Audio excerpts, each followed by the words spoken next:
Metallica, the hot new heavy metal band from LA. And let's have them start with their name and what they do in the band. And let's start with you. James Hetfield, rhythm guitar and vocals. Lars Ulrich, drums and bongs. Dave Mustaine, lead guitar. Cliff Burton, bass guitar. Do it loud, do it fast, and do it yourself. That's the nu metal motto of Metallica, a band that after a decade of hard work and sonic enterprise truly rules. The band's story begins back in the spring of 1981. Glam was still king on the LA scene, but Danish-born drummer Lars Ulrich was looking to start a very different sort of band. Fortunately, a singer and guitarist named James Hetfield and his friend Hugh Tanner were looking for a drummer. We met up with him in a little room. I think it was Irvine, California. And he had this drum kit that was kind of like the Muppet kit, you know? It was not a real kit or something. It had about 10 different colors on it, and he had one cymbal that every time he'd hit it, it would fall over and we'd have to stop. Nothing came of that initial encounter, but Ulrich did later get an offer to do a track for a metal compilation album. He had no band, but he remembered his meeting with James Hetfield. Lars had called me back, got a hold of me and said he knew this guy, Brian Slagle, who was putting together this compilation album called Metal Massacre. Me and James, wrote this song together called Hit the Lights. The review in some of the magazines in Europe said this was the worst sounding song the guy had ever heard. It was the worst recording that this guy had ever heard on an album. We tried to recruit other guitar players. Our bass player, Ron, who I was living with, was in the band for quite a while. We tried all kinds of different guys, local, from beach bums to Hollywood rockers. One day, I'm sitting in my house and the phone rings, and this guy just gets on the phone and says, "Hey, I got all this equipment and blah, blah, blah," just motor mouthing off, and I got my own photographer and I got my own driver and I'm like going, huh? And it turned out this was this guy named Dave Mustaine. What Metallica actually did was you watched four guys get together, these mad nuclear physicists or whatever, and we kind of spilled some chemicals into a drum and boom, there you go. Speed metal defined. With its initial lineup complete, Metallica started clubbing around LA in March of 1982, pounding out covers by such underground British metal bands as Sweet Savage and Blitzkrieg. Then the band whipped up 7 original songs for a demo tape to circulate, the now near legendary No Life Till Leather. I would send 5 tapes out, and those 5 guys would, copy them and send them to 5 other guys, and those 5, and it would just spread like wildfire. And within a couple of months, the whole underground around the country and also in Europe just knew about Metallica. Metallica's first lineup seemed stable, but something was missing, and Ulrich and Hetfield realized what it was when they caught a band called Trauma at the Whiskey in Los Angeles one night and were knocked out by the group's bassist, Cliff Burton. He just had this stage presence and this visual thing about him that was just incredible. You couldn't tell what he was playing, but we looked a little closer and it was the bass guitar, and he had these wild noises coming out of it, and his head wouldn't stop. It was on a swivel, We pretty much knew he was our kind of guy. After 3 months of wooing and the band's agreement to move up to San Francisco, Cliff Burton agreed to become Metallica's new bassist. Soon after, the group got a phone call from New York from a man named John Zazula, or Johnny Z. He'd heard their tape, and he wanted them to relocate to the East Coast and record for a new label he was starting called Megaforce. We hopped in this U-Haul with all the gear. We were sleeping in the back on the way, drove straight there. You kind of found out on the road how Dave was, which was he had a few drinks and got a little out of control, towards our friends and us, which was not gonna work. We were, real into the family kind of vibe, and if it wasn't, we didn't need anything screwing it up. So the first thing when we met Johnny Z was, "Hi, we're here. We want to get rid of our guitar player.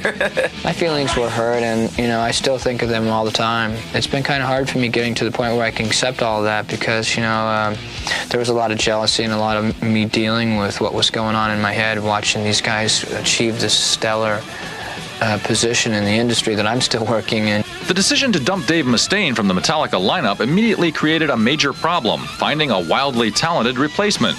Fortunately, the band was already aware of another San Francisco Bay Area band called Exodus and its remarkable guitarist, Kirk Hammett. I was in the band almost instantly, and a week later we were gigging all over the place and living this this subterranean lifestyle. We had to live in this, it was called the Music Building. It was in Jamaica, Queens.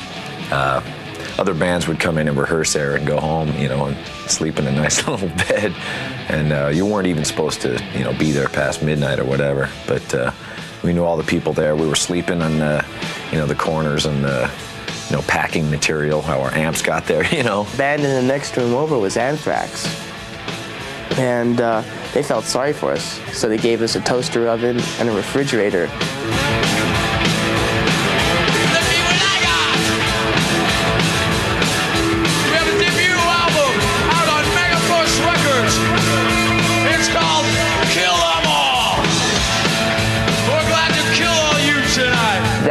Whole thing that happens to you when you, for the first time, stand there and actually hold your own album, and Metallica, and see your picture and songs that you've been playing for a couple of years, and I mean, that was a very heavy thing.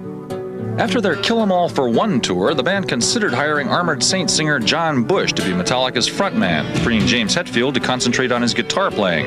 Bush declined, however, and so Metallica pressed on, starting work on the album that would elevate the band to a new creative level, Ride the Lightning. I think it showed all our fans and so on that we were not the kind of band that I think was going to be in the pile of predictable bands, and that hopefully we set the tone for the rest of the 80s.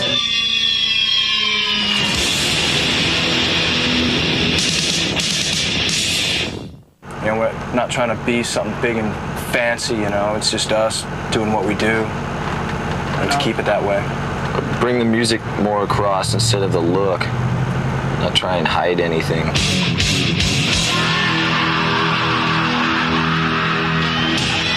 In March of 1985, with virtually no radio airplay, Metallica's Ride the Lightning album peaked at number 100 on the Billboard chart, an astonishing accomplishment given the lack of industry support.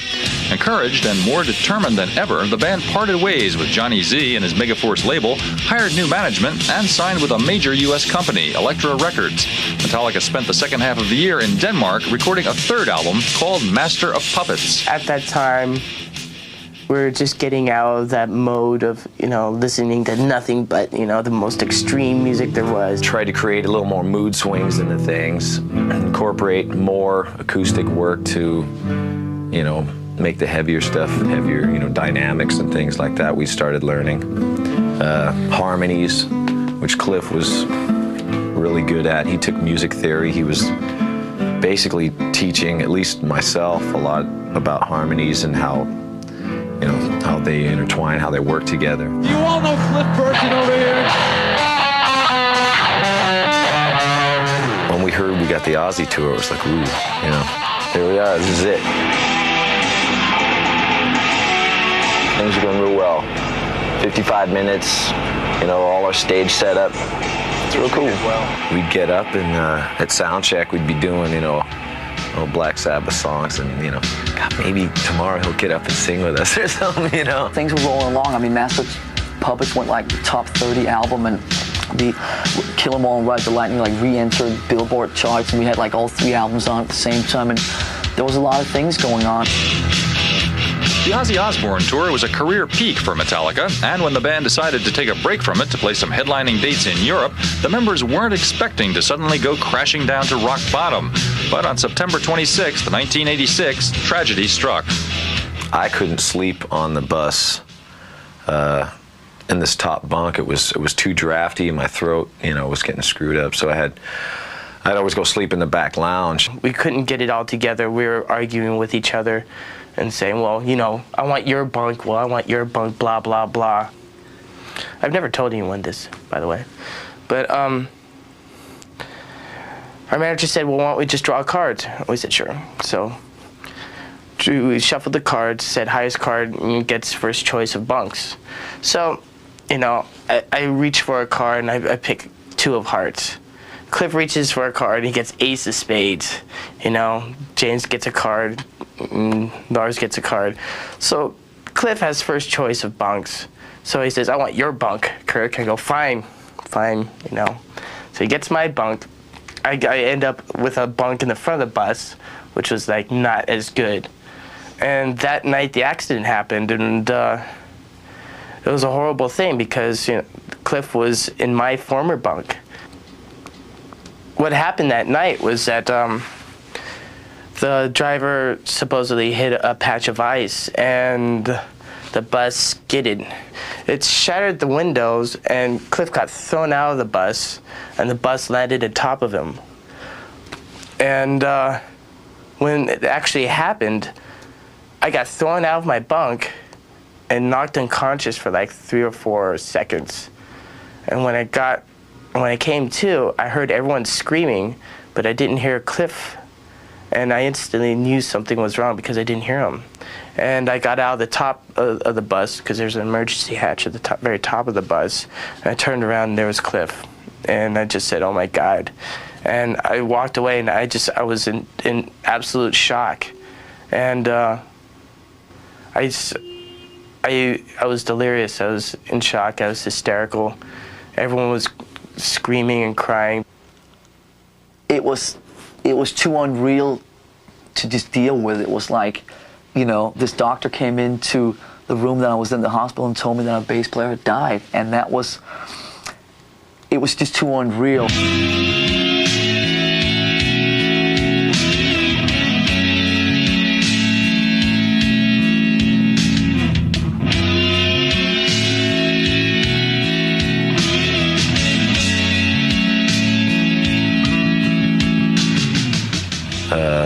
Just I remember our tour manager at the time, Bobby Schneider, said, you know, after everyone was kind of taken care of there, he said, you know, let's get the band and go to the hotel. And he said, you know, when he said band, it was like, it's not really a band right now.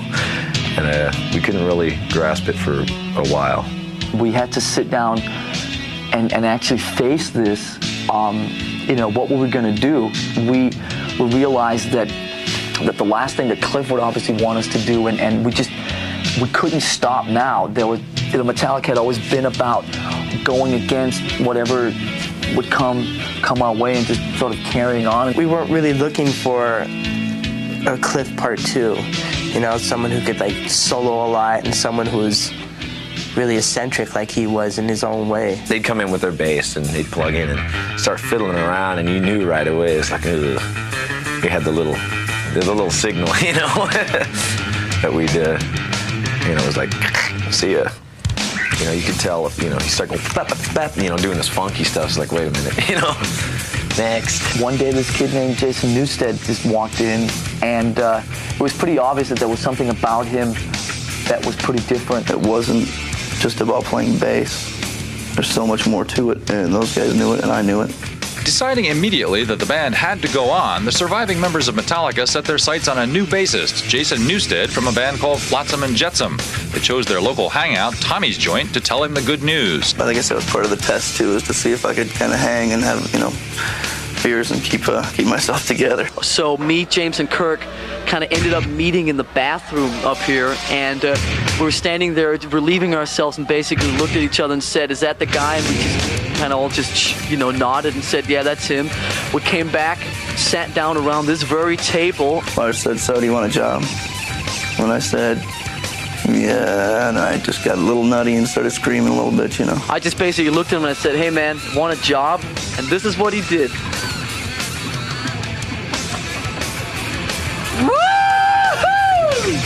Scared everybody out of the establishment. And then we thought twice about this. I knew there was going to be tests, and I knew that people were going to be messing with me here, messing with me there, trying to figure out if I was going to be the right guy for the job. And that's certainly what happened. And it came from all ends, you know, it came from crew guys and friends and family and whatever. But stuck it out, and here we are 6 years later. the home fires burning.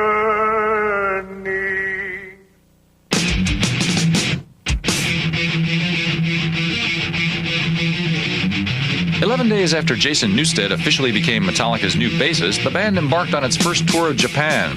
Next came an EP of cover tunes, Garage Days Revisited, and then the group started work on its next album, And Justice for All, a collection of very extended tracks that would eventually become Metallica's first top 10 hit and spawn its first music video. It is impossible for a decelebrated individual to experience pain, pleasure, memory, dreams, or thought of any kind. This young man will be as unfeeling, as unthinking as the dead until the day he joins them. We really realized that you could use the medium of video to do your, a creative thing just as much as records or anything else. And right then I knew that we definitely entered into the video age just like everybody else had 10 years before us.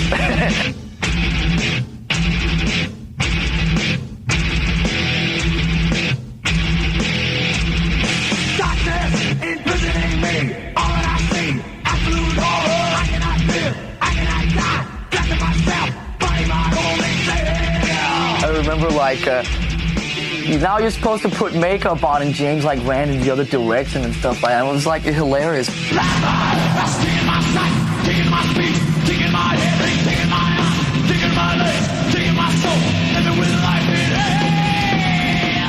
And Justice for All was nominated for a Grammy Award, and Metallica itself became the first metal band to play at the awards show. Unfortunately, in a now notorious incident, the group lost the Best Metal Band award to Jethro Tull of all acts. The band soldiered on, though, winding up a tour, taking a 9-month break, and then starting work on a collection of surprisingly shorter songs produced by hard rock veteran Bob Rock that would become the biggest Metallica album to date. We had taken those 10-minute mini epics and that whole progressive side just about as far as it could go. Concentrated more on just one riff through the whole song, which was just as challenging instead of trying to jam 100 riffs into one song. The first song that we wrote was Enter Sandman, and it was that really set the kind of tone and the chorus for the new album, because it did prove to us that for the first time we could actually write a short song, a simple song. Even the packaging of the album is a bit more simplistic. It's none more black. Yeah. Here it is, guys. You saw it here first. You saw it here first, huh? None more. Exciting, huh? I think we've reached a different level now with this record, definitely. It just shows that Metallica has more to offer than just going fast all the time and 240 beats every song and just blasting your brains out. I've really wanted to come in as a drummer and try and really lay back and get some kind of a groove thing happening.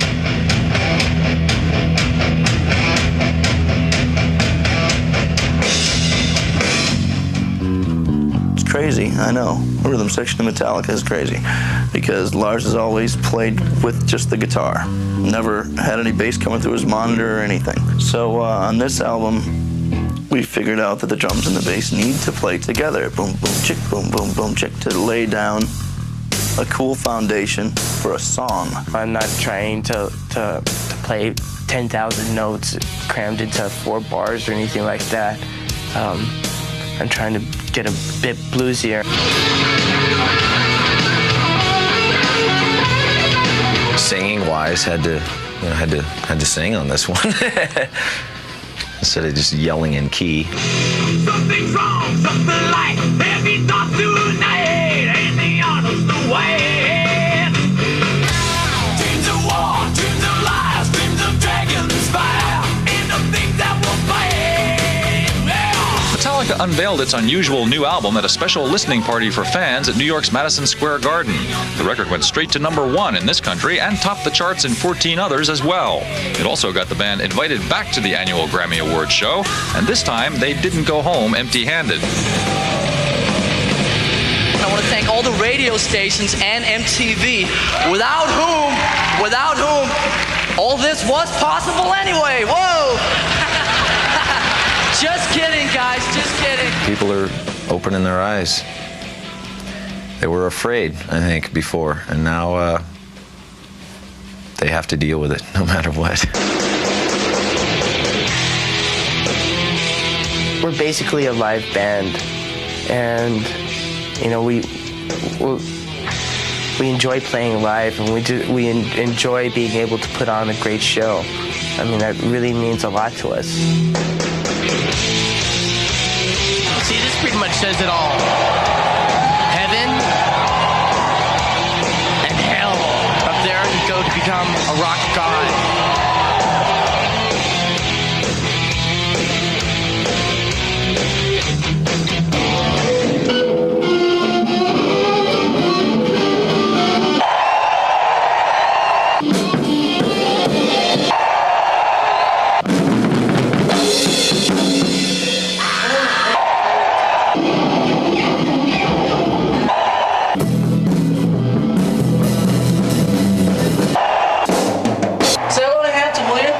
Absolutely. Hey, Hampton, how you feeling tonight? Okay? GA, man. GA, you know what that means, don't you? Yeah. Go away, man. We'll be out very soon, so ready to kick some ass here. We'll be out in 2 minutes. 3, 4.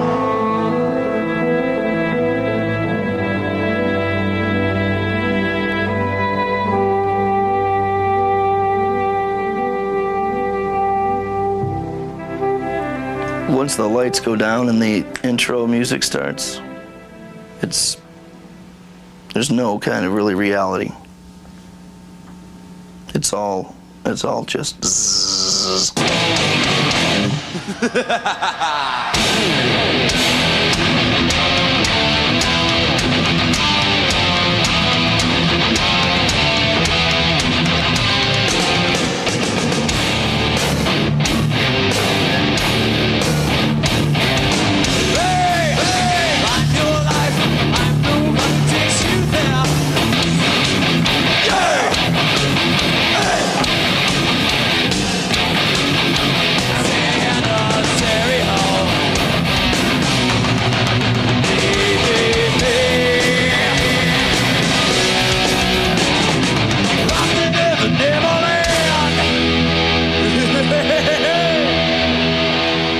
The fans know the integrity is there. They've put us where we are, you know, whether we like it or not.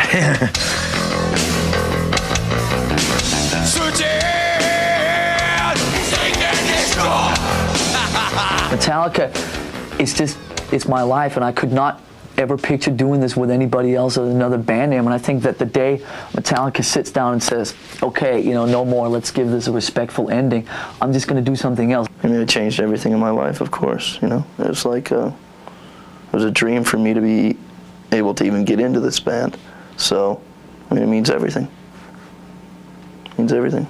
It means a lot to me to know that I haven't sold my soul to do it either. You know, I've stuck to what I've believed in, as well as, you know, the other 3 guys, and we've done it in a very honest way. There's no doubt that we've grown up as a family in the band, and learned a lot of things from each other and together. And there's no way I would change it for anything.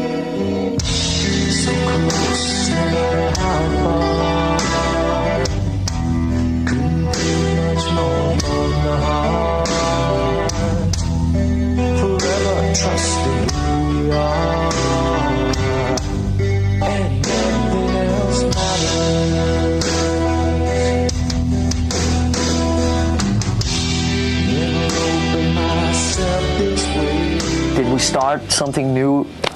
Have somebody else answer that, but maybe we really did.